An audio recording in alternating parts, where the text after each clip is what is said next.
All right, welcome everyone to the Rabbi and the Shrink. And today is our number 12. We have here an amazing guest speaker to speak on civility in the workplace. The good Rabbi will introduce her properly. Thank you, Doctor. You're welcome. Dubbing herself Chief Civility Officer. Our guest today is not your average employment law attorney. She is the rarest of breeds, a lawyer who wants to avoid litigation. Her more than 15 years of experience advising clients, human resource personnel, and legal counsel regarding sound standard employment practices uncovered a need and a personal passion for bringing more proactive, relevant, and impactful workplace training programs to her clients and their teams to explore the interplay between ethics and civility. Sejal Thakkar, thank you for joining us on the Rabbi and the Shrink. Thank you. Thank you so much for having me. Well, wonderful. Well, why don't you kick it off? What is the main reason why you think civility in the workplace is such a pivotal issue? Yeah, as we just said in the introduction, I've been an attorney, and the cases that I really focused in on were harassment and discrimination cases. So I was defending managers in these cases. And as I was doing this work, it became very clear to me that a lot of times, companies were spending a lot of money on anti-harassment and trying to create better workplaces. But I just noticed that there was a gap in a lot of organizations. What I was seeing was that they weren't covering the civility angle, meaning like, what does civility mean for everybody? What do we do if we experience it? And what should I do if I see somebody else experiencing it? So these behaviors weren't getting addressed. The only time I was getting pulled in was when there was a lawsuit. And now we're dealing with harassment, discrimination. So I think it's very important. And so a lot of the work that I do is trying to work with companies before the lawsuit so we can prevent from getting there and hopefully prevent a toxic work environment from happening. Well, that sounds great. Well, two things. One is, I don't know if you can speak a little louder or have your microphone closer. Okay. You have a lovely voice, but it's a bit soft for my old ears. No problem. And two, you talked about harassment and discrimination. What does civility have to do with either of those and with ethics? Okay, so can you hear me better now? Yes, ma'am. Thank you. Okay, perfect. Just making sure. Thank you. So civility, so tell me your question again so I make sure I cover So it. what does civility have to do with ethics? Let me just break it apart.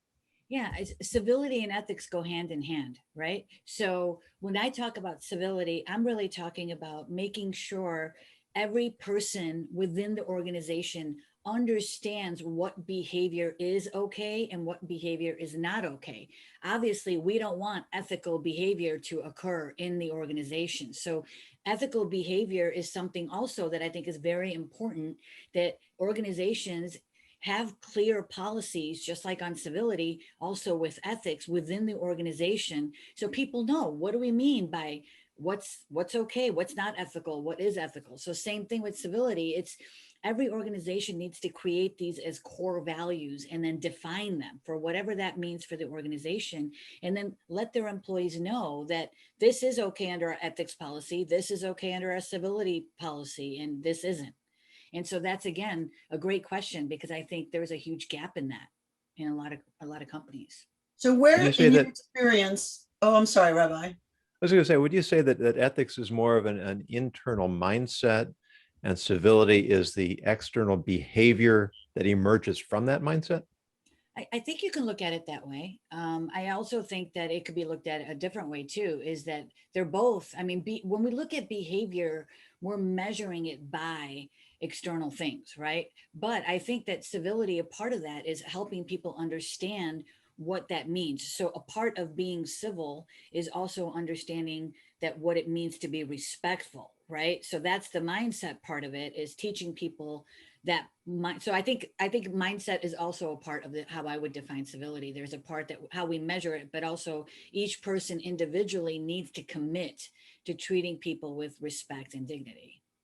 And what, in your experience, is the thing that happens in an organization that somehow invites behavior that's not civil and not ethical. Yeah, I think it really boils down to defining it.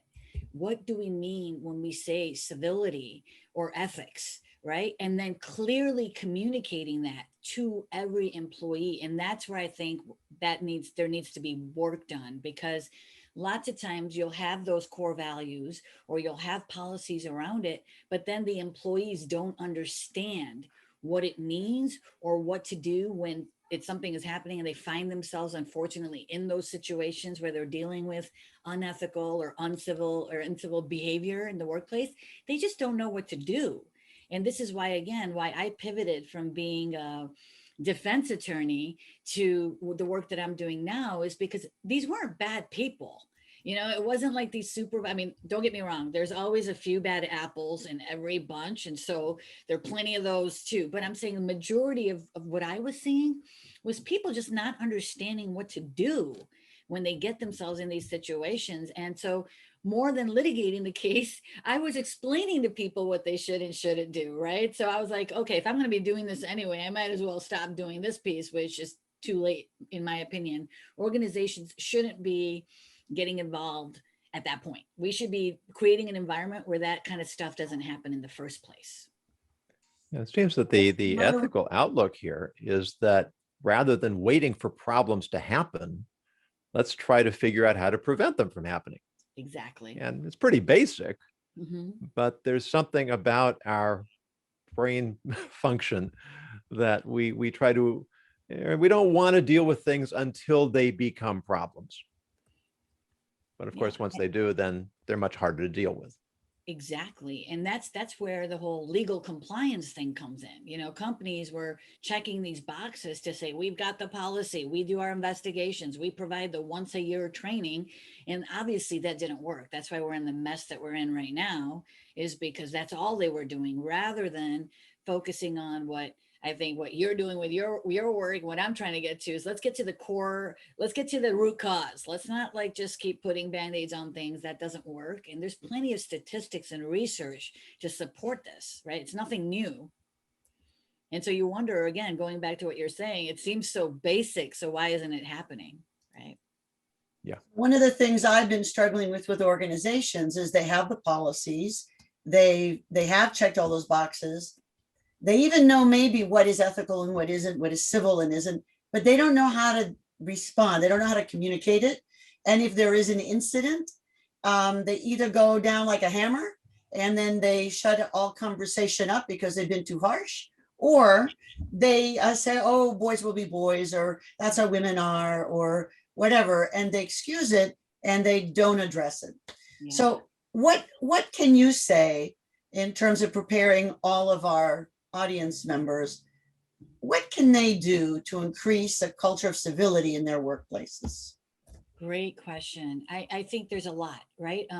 I think the first thing is going to what you're talking about, is from where I saw it in the work that I was doing, is investigations, right? So when something gets reported, which we, by the way, this is a great statistic, is that 3 out of 4 people do not report harassment that's happening in the workplace. So all the numbers that we all quote as attorneys and what we're talking about is only what's reported. So the problem is a lot bigger than what's being reported, 3 times bigger.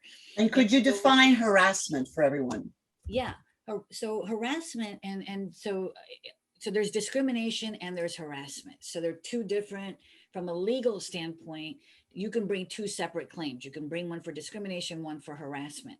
Harassment could be twofold, right? It could be, if we're talking about sexual harassment, it could be quid pro quo harassment, meaning you have a supervisor and an employee, and now the supervisor is using his position of authority, his or her position of authority, and making sexual demands, threats, asking for things from an employee, who then feels like, I need to go along with this, otherwise my job, or I'm going to face some sort of negative adverse action. So that's one kind. And then the other kind is what we call a hostile work environment harassment, where now an employee is having to deal with behavior that's happening. It's either severe behavior or it's all over. The employee can't escape it, right? It's pervasive behavior that's happening in the workplace. And a reasonable employee, so someone in we look at it both from an objective and a subjective standpoint, right? A reasonable employee wouldn't and shouldn't have to tolerate that kind of behavior. So depending on what kind of harassment you have, and then discrimination is different, right? So discrimination is where you're treating somebody differently than other employees because they belong to some kind of protected category. So protected category is something that's needed in both types of cases. Even in your harassment, you have to tie it to a protected category, at least in California. So each state has different laws on these issues. So you really have to check the law to see what constitutes a protected category and what doesn't. So California is we have, I think, over 17 different protected categories in our state. Wow. Our employees are really protected here. Yeah. Does that have any adverse effect if employees feel, and I've heard that this is becoming a problem, that people feel like I can't say anything, I have to be so careful. We have this new term, microaggression, and I've kind of mixed feelings about it, because we used to just talk about people who were rude or people who were ill-mannered or people who were socially clumsy. Microaggression seems to elevate it to a sort of transgressional type of language. And if people are so skittish in the work environment, I feel like I better just keep my mouth shut, because there's too much danger, there's too much risk. How do we find a balance between being respectful, but also being willing to recognize that people are imperfect and sometimes get tripped up? Yeah, it's a tough balance. It really is. It's hard. And especially when you put in people with all different kinds of personalities, different cultures, different communication styles, so many differences. And this is where I think it really has to be from the top down. Leadership plays a really important role in this equation. If they're out there, acting in these ways that everyone's looking at what they're doing, and now they're thinking this has become normal in that organization. So it really depends on how much you've let these behaviors continue and they've now become normal. Then you're going to have to do a lot more work to get to the middle ground. If you've done it from the beginning and your leaders have set that standard, and there's plenty of, organizations that do, right? And so I think it's important, especially for those companies that are starting out, to start the foundation, and do your best to really set that as the foundation of dignity and respect for all. If you do that, then you won't have to work as hard. Right. But if you've got leaders that are out there and they're making all kinds of, statements on social media, for example, we're seeing a lot of that right now. So that one's the first one that comes to my mind. But, if your leadership is, endorsing and really not walking the talk, right, then that's going to create an environment of it's not going to create an environment where there's psychological safety.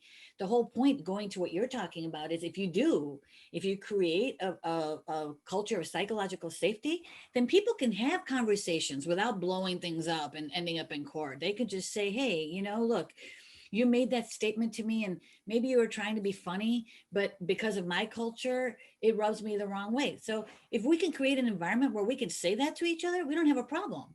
Right. But if people are afraid to say that to each other, you've got a problem. You've got some work to do. Right. So Richard has something to say. The issues of harassment and discrimination are manifestations such as symptoms of a lack of ethical knowledge.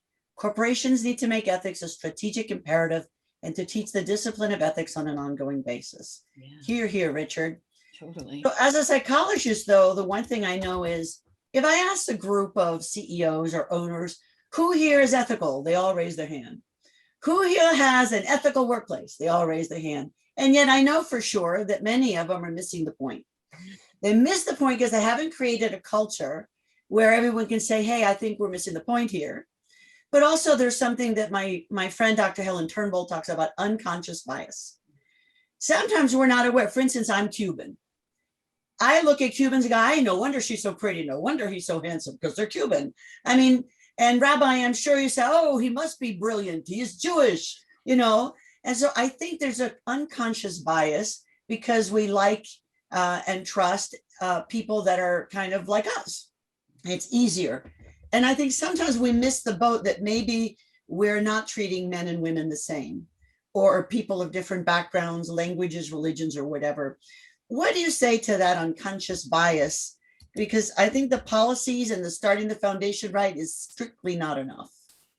100% agree with every single thing you just said. I mean, it is so true. And this is what was so frustrating for me is that as a lawyer, when I got involved and I was looking at these cases, I was like, if these people understood that they're just having a misunderstanding or a difference in opinion, and they knew how to communicate with each other and help each other understand that, it's just because of what I've gone through in my life. So all unconscious bias is we're all hardwired, right? So it's all about what we've been through in our life. So we see somebody for the first time, for example, and because of my past experiences and what attitudes I've been exposed to in my own life, I look at them as being different from me, right? So our brain automatically makes all these judgments about every single person that we meet, right? So the point is employees need to understand that this, and I could talk about this for days because I love this topic, but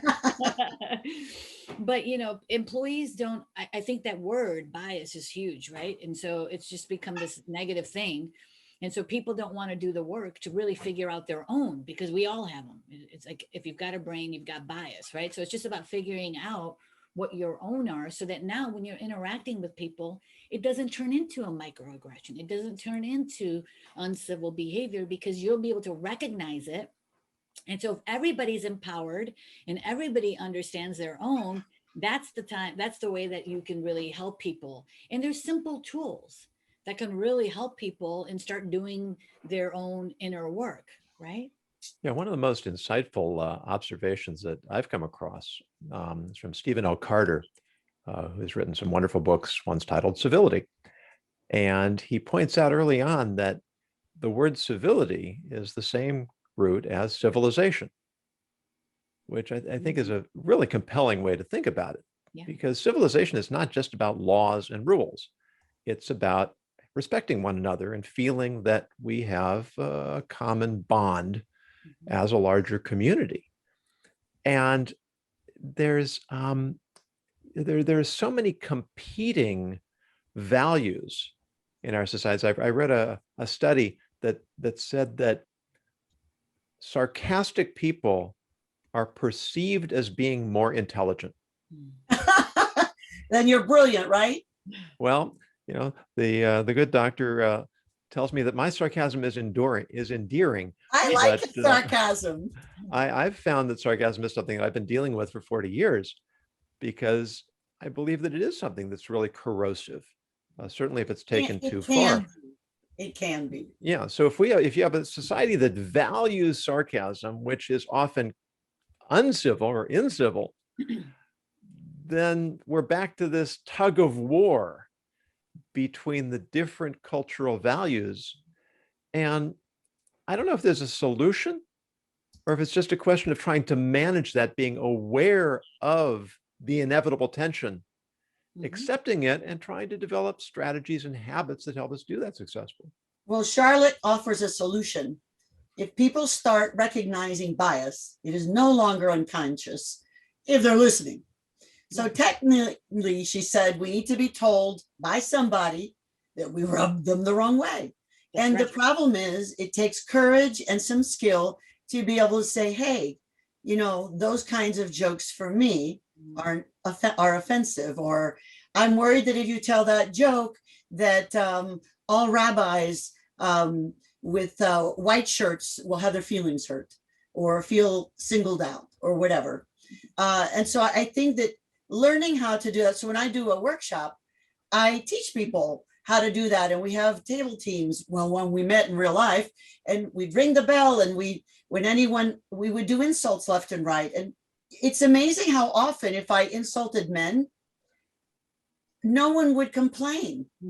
They'd gotten used to a woman insulting a man. That's not right. It's fun for me. But it's interesting how you have to teach the emotional understanding that this is a problem. It's kind of like abused people after a while don't think of it as anything but their fault. They may not understand it's abuse. So that's interesting. So what do you say to that, ma'am? I love that. Thank you, Charlotte. I mean, that's exactly it. Here's the only thing I'm going to add to what she wrote, and I love everything she was saying, is that that's my whole point, is that people don't know.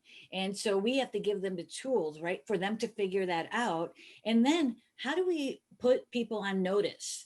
Right. So if now somebody says something or they make a stereotype, like the examples that you both just gave, and now it's offensive to me, what do I do in that situation? Right. I need to know what I should be doing in that situation, because the reality is, I think most people, not everybody, most people, when you tell somebody that you're making me uncomfortable, they're going to stop.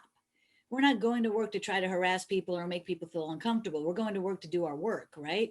And so we need a way to be able to tell somebody that their behavior, just strictly their behavior, is making you feel uncomfortable, and create an environment where that person feels safe to do that, because most people are going to stop.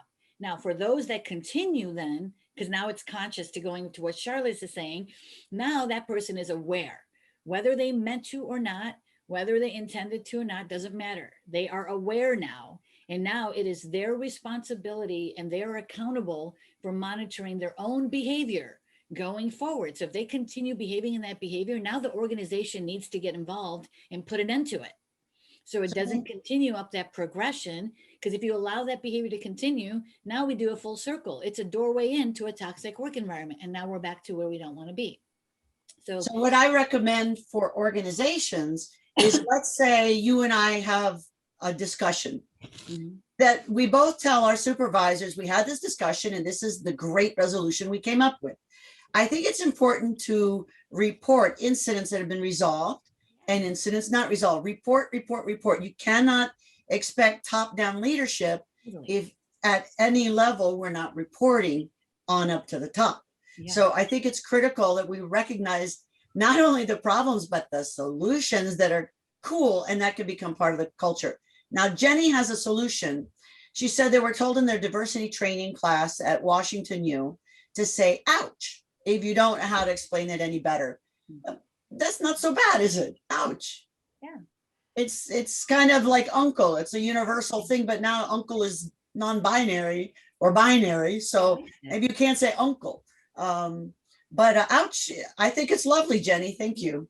Yeah, I was hurt.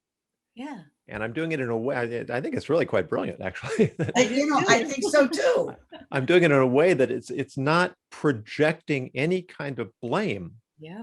It's 100% my personal experience. Yeah. And that makes it so much easier to address without becoming defensive. And I love what you were saying, Sejal, about there's a balance between individual responsibility. We talk about this all the time, that I have to be responsible for myself, but there's also a collective responsibility. And so the way I see it is that compliance is the collective responsibility, and it has to be tempered or filtered through the individual response, which is where personal ethics really come in. And yet what I see, the epic fail in my dealing with clients where there's already a problem, is that one individual does not report because they think everyone else will. So I'm going to add to that with ethics.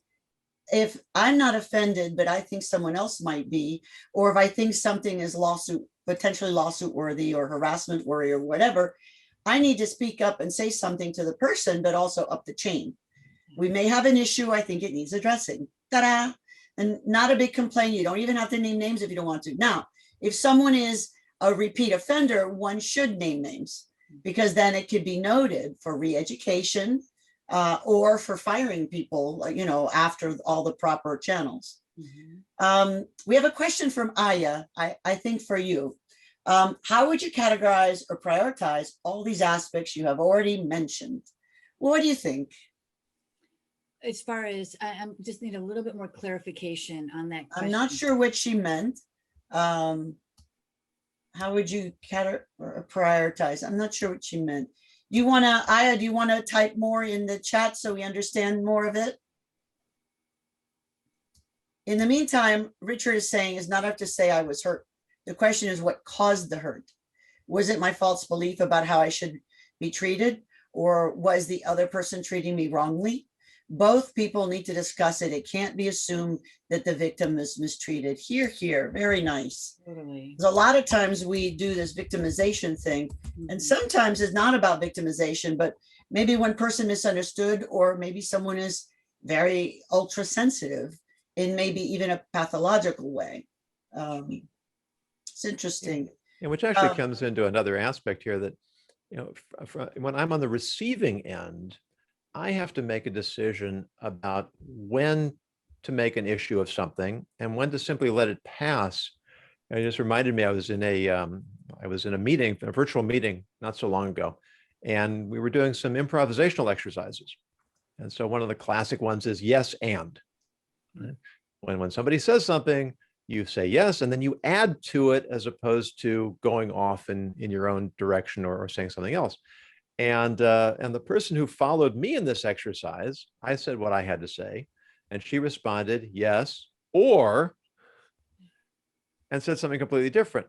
And I found it a little bit, off-putting, because it was essentially, it was an implicit rejection of what I'd said.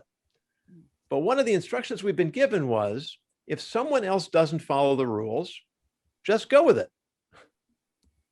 So, okay, I felt a little bit miffed, but I didn't make an issue of it. We went around the circle again. I said my piece. It came to her. She said, yes, or, and did it again. I let it go again. When we came back together, the facilitator who was processing, and I don't think he was in our room, or I didn't see him there. He said, now you see the power of yes and by the way, yes or is not the same as yes and. So I kept quiet. I didn't make an issue of it, but the authority in that situation anticipated that could be an issue. And that was very comforting to me. I didn't have to stand up for myself because someone else intervened and did so for me. Yeah. And I love that. They waited 2 times. Yeah, I love that. I really, Yeah. and I think what you're talking about there is just such an important point, is that really it is the bystanders' responsibility to intervene in those situations. And especially if there's authority in the room, as there's leadership in the room, they should be the first ones on that, because the person that's dealing with it, you're battling your own emotions, your own feelings in the moment. And especially somebody, whether that was something intended to harm you or not is really not the issue. It's how you were perceiving it and how it was making you feel. If somebody is dealing with that kind of situation all the time, where they're feeling that, we really can't put the burden on them to then also be the one to speak up and educate. We encourage people to do that. I certainly in my trainings encourage people to, in the right way, speak up or address the situation. But really, it's everybody else that's observing this behavior and maybe able to see that this could be taken a different way. We really need them to be standing up and speaking up and addressing it in the right way. Really, the burden is on them, the bystanders. Yeah. Has anyone been sued in a harassment suit for being a bystander that said nothing?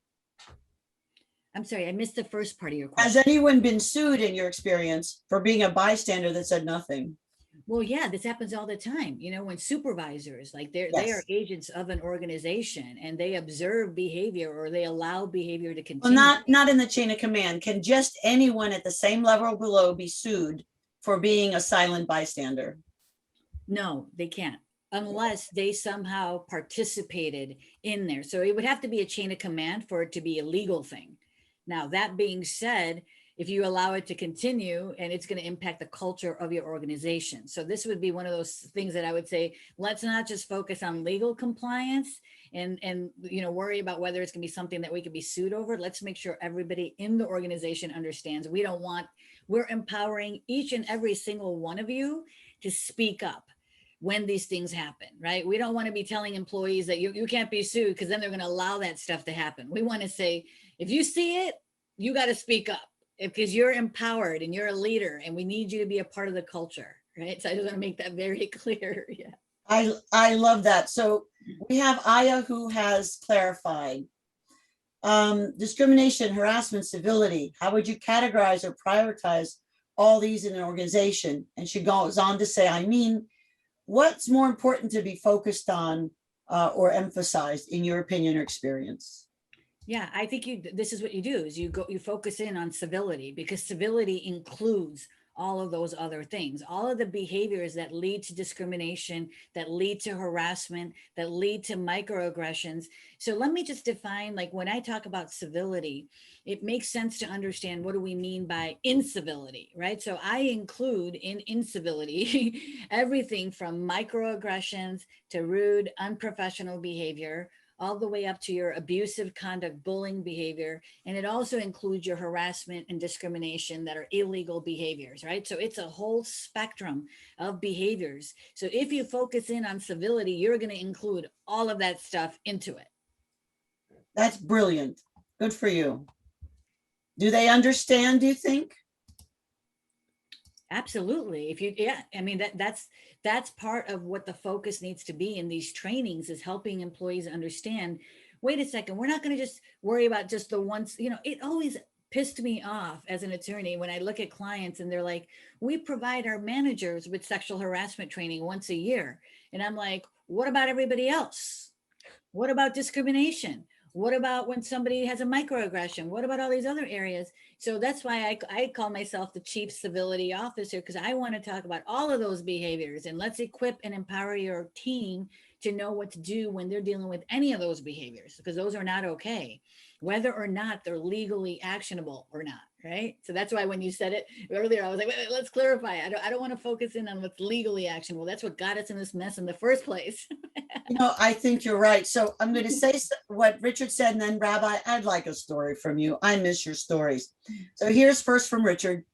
All people must be educated to know that their unconscious bias is always operating, indeed, so that when something goes wrong, all involved can say, maybe it is my unconscious bias that is causing the problem, and then let's take a look at it, not just say, well, it's not conscious, so it's not my fault. Then it's up to them to make it conscious. Rabbi, you got a story for us? I miss your stories. Well, let that percolate for a moment.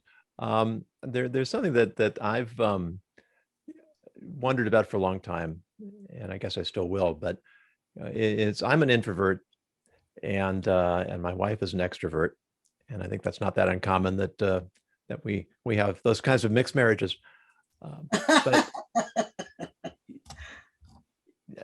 isn't civility going to be defined differently or understood differently by people of different personality types?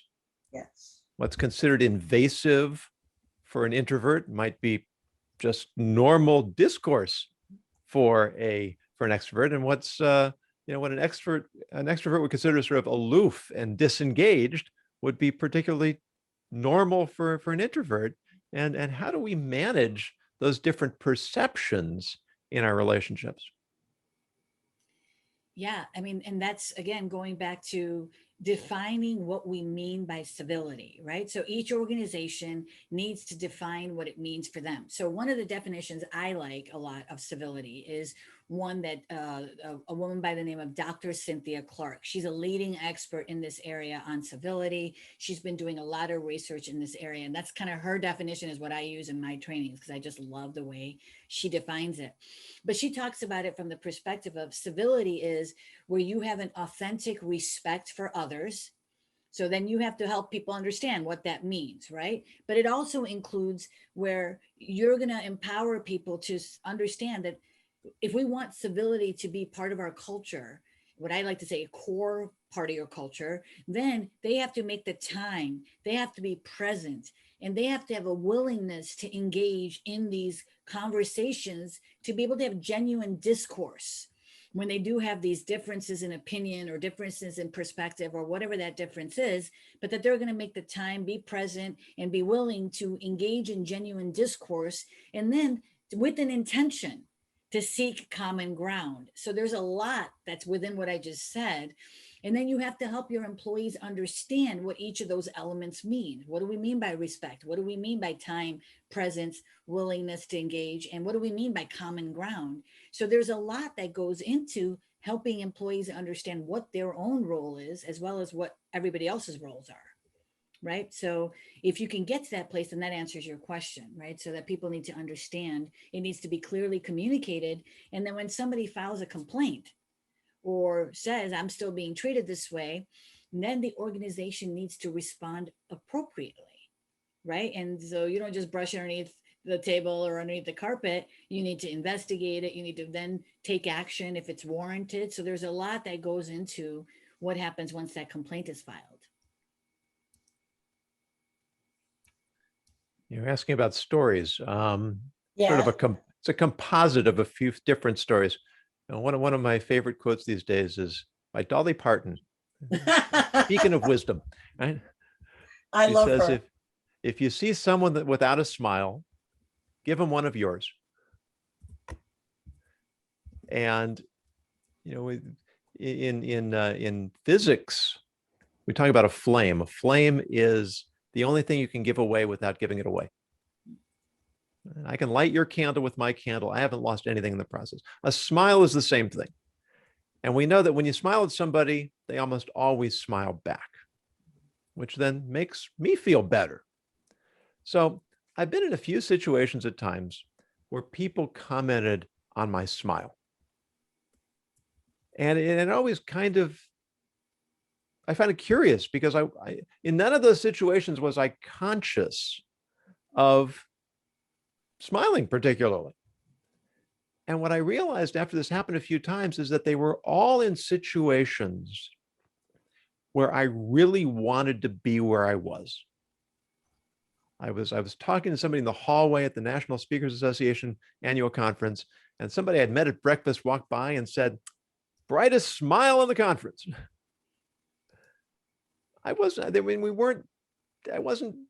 thrilled about anything. I really liked being there with colleagues. And it was all in, that was the common denominator. When we're in a situation where we want to be, we project a joy. And that infects other people, and that makes other people enjoy their experience. Well, maybe if we make ourselves a little more conscious of our behavior, we add to the community, we add to the environment, and that makes the environment better for everybody, and that makes the environment better for us. So we create a virtuous circle instead of a vicious circle by contributing positively. I like that. Thank you.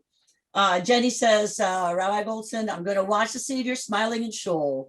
The challenge has been brought. I have to get back to synagogue. I'm getting my second shot soon so we can start getting back to a little more normal life. Well, I have a story from my mother. Many years ago, my mother was mugged right in front of our house when she was going from the car to the steps. And she got all banged up, and the guy stole her purse, and the police came, and my mother offered café cubano. That's before police were told you can't accept anything, right? And croquetas, and she was, being the hostess. And the young police officer said, "Ma'am, you were just knocked down and you're all bloody and robbed. And why are you being so polite?" And she raised herself up and she said, "You stole my property, not my dignity or my manners." Croqueta. And I always remember that we say who and when. No one can keep us from being civil. Would you, so you agree with that? Good. Yeah, that's beautiful. Thank you. Yeah. Both of those stories. Wow, what a treat. So glad I came on. I got to hear these wonderful stories from both of you. Thank you. Yeah, I love the rabbi stories. It's so much fun talking with them. We are glad you came on. I mean, you're certainly not your typical lawyer. And I imagine your workshops are a big hit. So how can they find out about your workshops so they can ask you to provide your services? Yeah. So, if you're on LinkedIn, you can follow me on LinkedIn. I'm huge on sharing resources. I think there's a lot of garbage out there. So I try my best to put out solid resources that help people on the topics that we talked about. And then you can always go to my website. That LinkedIn is the only social media that I'm on. And then my website is www.trainextra, and there's no E in the extra.com. EXTR? So TRAINXTRA.com. XTRA. Look in the chat, see if I got that right. Yep. Nope. Just take out the E. Oh, I thought you said the A, and I thought that didn't sound right. Extra.com. Okay, there you go. That's it. I had a problem with spelling it correctly. All right. So where does this leave us? Why is civility? There's two questions. Can we have good business if we do not have civility? Can we have democracy without civility? Yeah, I think the answer is that you can't. Civility has to be the central theme. I see a lot of organizations right now focusing in on diversity and inclusion as being where a lot of efforts being put in, and I think it's very important. But I'm out there, and my perspective is that civility really needs to be a focus along with diversity and inclusion. I think a lot of the stuff what I'm seeing is people kind of lump it together, and they're very different, and what needs to be covered. But yeah, I think civility is the only way to survive. I mean, people's tolerance, especially this last year, after everything that's happened for incivility, is you could see it. Just go on any social media website. People are out there talking about it, and they're not messing around, even the smallest things. So everybody's eyes are on what organizations are doing and what they're tolerating.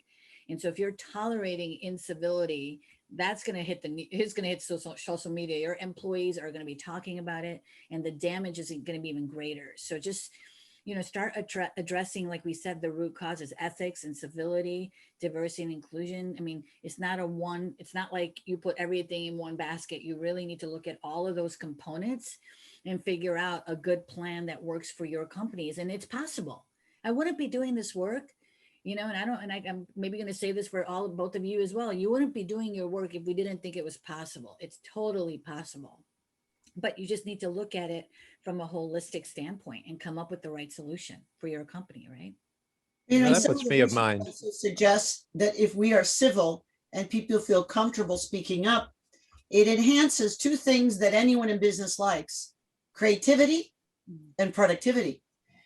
And diversity too. So if you have a bunch of people with different kinds of minds, different backgrounds, different ways of looking at things, working together in a comfortable environment, it makes things more creative. And with creativity comes innovation and efficiency. So it is amazing how, if you tell people it's profitable to have these cultural elements flamed every day. I'm going back to your physics, Rabbi. We fan the flames of civility. I think it makes a huge difference. And that's why we say that good ethics really is good business, and civility is part of that. But you put me in mind of something that's very much in the headlines these days, what's being called cancel culture. And I think that cancel culture comes from a good place. It is the idea of let's shut down those voices that are corrosive, that are uncivil, that are caustic. But it's also very controversial, because once you start applying value judgments to people's speech, now it's not necessarily the style, it's the opinion itself. So the original intent to enforce civility ends up producing an uncivil response. And now we're back into that tension and that conflict between wanting to make things better and sometimes making them worse through our efforts. Yeah. So Charlotte says, perhaps it's more possibility in organizations where the founders are not brilliant jerks. It's hard to stand up for civility. You have ever been taken to task for being uncivil yourself? I think I can think that every one of us has been taken to task for being uncivil. Even if you have to think back when you were 5 and you told a boy that he was stinky. I mean, it doesn't take much to go back into your own life, and maybe even just a thought. Today I went to get my COVID vaccine, and someone got out of their car and he didn't have his mask on. He went around to the side to get his wife, who was on crutches, without the mask. And then he put his mask. But in the time he got out, I saw 3 dirty looks aimed at his direction. Yeah. And it is interesting, if we don't think shaming is alive and well in America, all you have to do is see someone without a mask, and wow, we're still very good at it in this country. It is amazing. Yeah, that's a shame. Yeah. We also have an anonymous attendee what is the relationship between civility and ethics? We covered it, but I think it's a good time to revisit that. It's a really good question. So I'll ask to both of you, and we'll see how civil you handle if you both start talking at the same time. Ready, set, go. I'm going to let our guest go ahead, and then I'll. What a gentleman. All right. Yeah, I think they go hand in hand.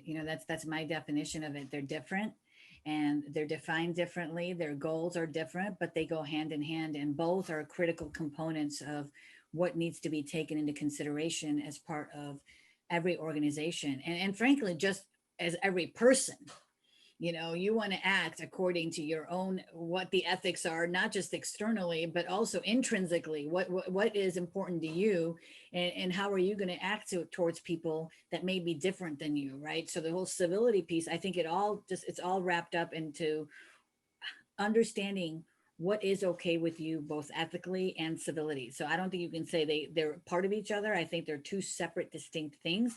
That being said, they're very interrelated as well. Well, and yet in some professional codes like speakers, the National Speakers Association, civility is part of professionalism. It is part of professional relationships. And so it is very much the same. So for speakers, so I think more sophisticated organizations who understand the implications are adding, just like the National Speakers Association, that civility is indeed one of the ethical tenets. And it's put in the two places, that you have to be good to fellow speakers and you have to be professional. So I'm delighted. So I challenge everyone out there with your organization, if you have one, add it. And if it's not there, talk to the person in charge of updating the ethics policy. And you know what? One voice spoken thoughtfully in the right way at the right time without criticism can change the world. So my suggestion is, be thoughtful. If you need help figuring out how to say that, the rabbi and I are never short an opinion. We'll be glad to tell you 5 different ways to do it and agree or disagree nicely on all of them. Nice. And I think I like that idea that civility is one manifestation of ethics.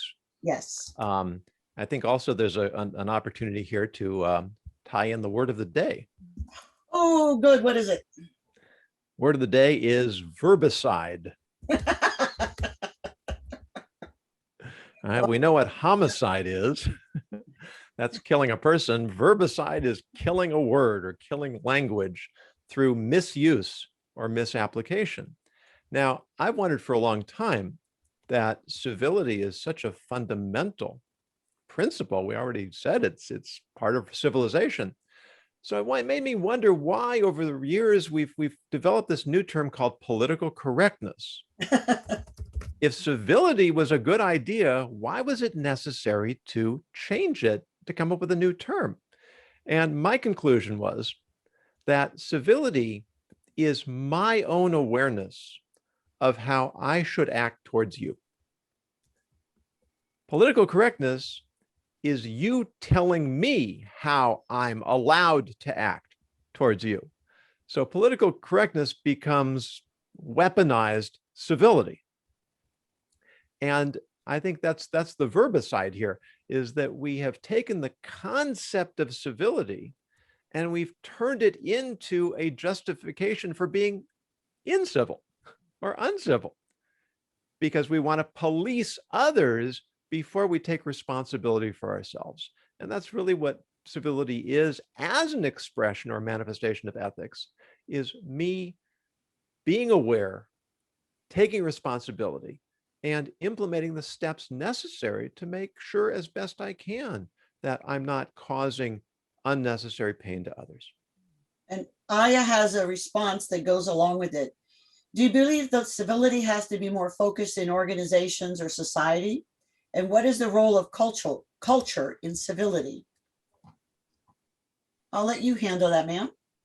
Yeah, so just adding on to what was just said is that, again, if we're defining civility as each one of us being aware of what our role is and what our behavior is acceptable or not. So it's really on each person within a culture, because the culture is made up of the people that are within that organization. So if we do it, and I agree with everything that was just said by the rabbi, that if we empower each and every person within the culture to understand what civility is and how to behave and what is expected from them if somebody else doesn't as a bystander, then that's going to change the culture itself, right? And again, going back to what we just said is, if you allow people and you teach them how to do this, because we can't assume people know. And that's what I think it is I think we expect people to know what we mean by civility. I think you have to train them and educate them.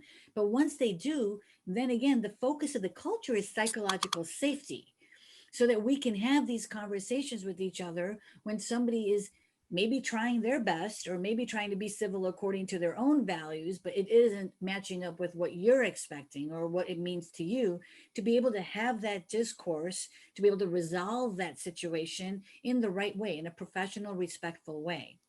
Right. So it's going to definitely impact your culture. The more you show people how to be civil and that becomes part of your culture, it's going to change your culture as well, and then create that psychological safety. So again, they go hand in hand. You need to have both of them to be part of, to create a better culture. I agree. And the rabbi was talking about that balance. Mhm. So what is the remedy if you have somebody high up in organization or low down, doesn't matter, that is narcissistic to the point of not being well? And so they take offense at things that were not meant to be offensive. They cause trouble when there was no intent. I mean, how far does someone have to go to anticipate and respond to someone who is that unwell? Yeah, and if that happens, I've had cases like that where I've had to deal with those complaints and investigate them. And so absolutely happens in organizations. And that's again where organizations have to be very clear on their policies, right? So the way you said it was that this is repeated behavior, right? Yes. So if there's evidence, now somebody files a complaint, I get pulled in to do investigations. I mean, I don't do that as much anymore. I'm focused really on training right now. But part of what the work that I've done in my career is doing these workplace investigations. So if I got pulled in to do an investigation and there's evidence to support that this person is now being malicious or falsely filing these complaints of uncivility or harassment or discrimination, then me as an investigator needs to include that in my report. And then the company needs to then respond to that. One of the things that I always tell companies is, don't take these investigations as a kind of this one-off, let's check the box situation. Oftentimes their evidence, and they will turn up things to show that this is a pattern. There's more going on of this in the organization. So then if that's the case in the scenario you presented, that this would be something now that the organization needs to respond to. Right. So whether that is getting rid of that person, whether that's disciplining them, it's going to depend on the facts. There's no one bright line rule as to what we do as an organization. Each case is different, but they need to do something about it. They can't just continue to allow that to happen. This is disrupting not only that one person, it's going to disrupt the entire team. And then Right. that's going to impact the bottom line. Right. So, And maliciousness or not, some people are unwell and will consistently take offense with what anyone says. Maybe they're not being malicious, they're unwell. Some people are malicious and ching, looking to have money. I mean, I was even a part of one organization where one person was accusing another of a variety of things. It turns out they were in cahoots. They were going to split the money, because many organizations say we're going to settle out of court, and they were going to get however many thousands of dollars and split it. So it's interesting. Some of it is not malicious, but people being unwell. How do you proceed if someone is, pobrecito, unwell? They perceive a slight when most reasonable people would not perceive that. yeah, What happens then? my answer would still be the same. Okay. It would still be the same. That still doesn't, just because the person is unwell doesn't mean they can continue to harm the organization, right? So Yes, good. there may be a situation. Now, again, it all depends on the facts. I'm just kind of throwing this out there, but it may be a situation. Again, I'm just throwing out an option. I'm not recommending it, but it could be an option. It may be a situation that where this person might require some kind of reasonable accommodation, right? There might be an issue where the organization may be able to accommodate the person, or maybe, like, for example, here's the situation. Let's say you have two employees working together, right? And now this person is coming or feeling that this person is making harassing comments. Maybe one accommodation, again, if the facts warrant it, would be to separate the two of them so they don't need to work together as a reasonable accommodation. But my answer would still be the same. Now, if this continues to happen over and over again, now they move the person over here and now they're starting to take somebody else and they're taking a harassment and they're feeling they're being extra sensitive because of their unwellness, however, if that rises to a level of being a disability or not. But I would say if they continue doing it, it's time to get rid of that person, right? Because they're going to continue to harm the person. So my answer would still be the same. I mean, just because you have something that's preventing you from thinking properly. Because this is the number one problem. People think someone's unwell, so I'm not going to document it. Yeah, you can't. So please listen to this brilliant lawyer. Regardless of the reason, document when things go well and when they don't go well. Either way, the documentation speaks to a pattern. Some people are certainly not a good match for certain jobs or roles in certain companies. And our job ultimately is to make sure that we're hiring the right people. And people are ultimately happier when they're in a place where they can shine, not when they enter into conflict readily. I actually thought, Doctor, that I thought that you were asking a different question at the beginning, that what if you have somebody who is so sensitive that they are filing complaints about the most benign. Well, that is what we're asking. Yes. As opposed to the person who's implementing. We had a local radio show here in St. Louis, and the host was was a veteran radio personality. He was 80 years old. He was still hosting this show. And a former colleague of his came on as a guest, 75-year-old woman. And they had worked together for a long time. They hadn't seen each other for years. And this is the first time they'd seen each other in quite a long time. And he said, you look terrific. After the show, his manager called him in and reprimanded him for saying, "You look terrific."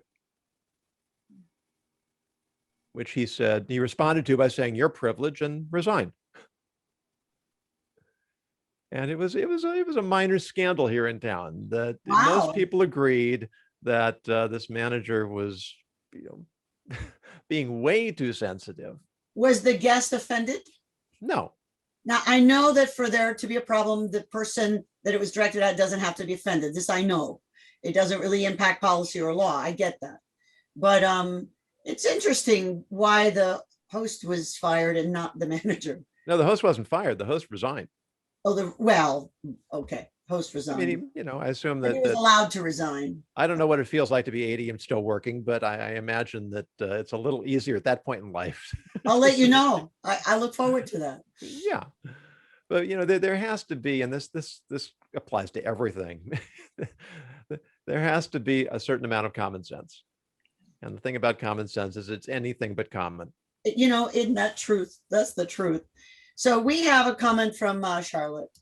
I think that in the space between civility and the world of political correctness, as used by the rabbi, lies the normalcy of authentic apology when we have been civil by our own standards, but nevertheless have been insensitive and hurt somebody else, not on purpose. If we never apologize or even ridicule the other person, it gives life to PC. So I think this speaks to something that you had said before, that as a lawyer, that, when I first started my practice, I was told if anyone had any problem, don't apologize because it made me look guilty. Nowadays, we know apologize. So please speak to the legality and the wisdom of apologies. No, I think it goes back to the issue of when a microaggression happens, right? So again, that's the base of this, is that one person is saying something that maybe they didn't intend to or want to harm the other person, but now it's being perceived as being harmful. We've allowed microaggressions or these situations to go on where it's now become a situation where it's a big deal. If people understood that microaggressions are not something that people pick up on unless they're being directed at them. Right. So if somebody does a microaggression to me, you might look at it and say, that's not harming her, but it's harming me because of a particular characteristic that I have. Right. So if I point it out to somebody, it's not about judging them or shaming them or making me feel bad. But if I do it in the right way, it's just letting that person know that, hey, that behavior that you just did is something that makes me feel uncomfortable. And here's why. Then that person's going to change. If that continues, that's where the apology comes in later on down the road. And I'm trying to say, let's try to address these situations so we don't even get there. But going to what Charlotte was saying, that's exactly it, is that if somebody does point it out to you when it's a microaggression, there's nothing wrong with apologizing. Look, I do this work every day and I goof up and I say things that I'm like, oh my God, I can't believe I just did that, right? Because again, we may have these habits that we've developed. They're not always good habits, right? We have bad habits too, that it's going to take a while to be aware of it. So for example, the other day I was training, right? And I was in the middle of my training. I said to somebody, you guys, I know I shouldn't be saying that because there were females in the audience, right? And I know that I have this problem. So I always catch myself and I'm working on it, but it slips out because it's been a part of my vocabulary for years. I'm not justifying it. It's wrong. I shouldn't have said it. But if I say it and if I catch it right away, I apologize. I'm sorry, I didn't mean that. I meant, you folks or whatever. I catch myself and I recorrect it. Then it's an apology and nobody's going to be offended by it. Now, if somebody does come to me later on and say, hey, I was really offended by it, my only recourse at that point is to genuinely apologize and say, I understand. And I'm going to not do that again, and then try harder to not do that again. That's how we grow. Right. To create that space and then not judge, say, oh, not then be like, canceling me. Oh, I'm never going to hire Sejal again. Right. Well, and we can thank people. Thank you for letting me know. Yeah. I will work on that. Right. All right. So now I have a conscious bias of being on time, and our time is done. How about, is there one last thing you can leave people if they're in a situation that is struggling with civility in the workplace? What's the one thing or two things you recommend people do? Yeah, I think, look, I think it's about letting people know in a respectful, professional way, without judgment, without shame, because it might be unintentional. It might be coming from a place of unconscious bias or just not understanding a culture. It could be ignorance. It could be a lot of different reasons why. So let's not judge that person. Let's let them know in a, again, respectful way, focused, very, very focused in on the behavior itself. When you interrupted me at that meeting, it made me feel like my voice wasn't heard, right? In the right way. Again, just focusing in on that behavior. Now, most people are going to stop because now you put them on notice. If the continues, what I always recommend is, you've tried one time. If it continues, then follow your company's complaint process and report it. You have to report it. So document it, like you said, and report it, right? Because now it's continuing behavior. Again, it's just something that needs to be alerted to the organization so that they can do something to protect everybody, right? So it's not about, I want to get the person fired or disciplined. It's about, wait, we are all a part of this team. And if something's happening to me, it might be happening to other people. So I need to report it, right? So put the person on notice, document and report. All right, that was good. Rabbi, one last word of wisdom? Well, there's a note in the chat that suggests that we don't have the right not to be offended, which is a kind of interesting way of looking at it. And I think it just goes back to this point we're making about trying to be balanced. If I take responsibility to try to avoid offending you, and you take responsibility to not look for reasons to be offended, then chances are we're going to get along okay. Yeah. And a sincere apology and a sincere question to try and understand is the best we can do to get things started. Just try and understand. A lot of people have a big reaction when someone else is upset by them. Listening and understanding, it's a good way of being civil. Well, I think that's all we have to say. Thank you so much for joining us. You've been a wonderful guest speaker. I'm delighted that you were with us. And we will see you all next week, where we have Shep Hyken, who's an amazing guy with a brilliant mind. He's a customer service expert, and he has many other points of expertise. We'll get a chance to hear from him next week. See you all then. Thank you for joining us.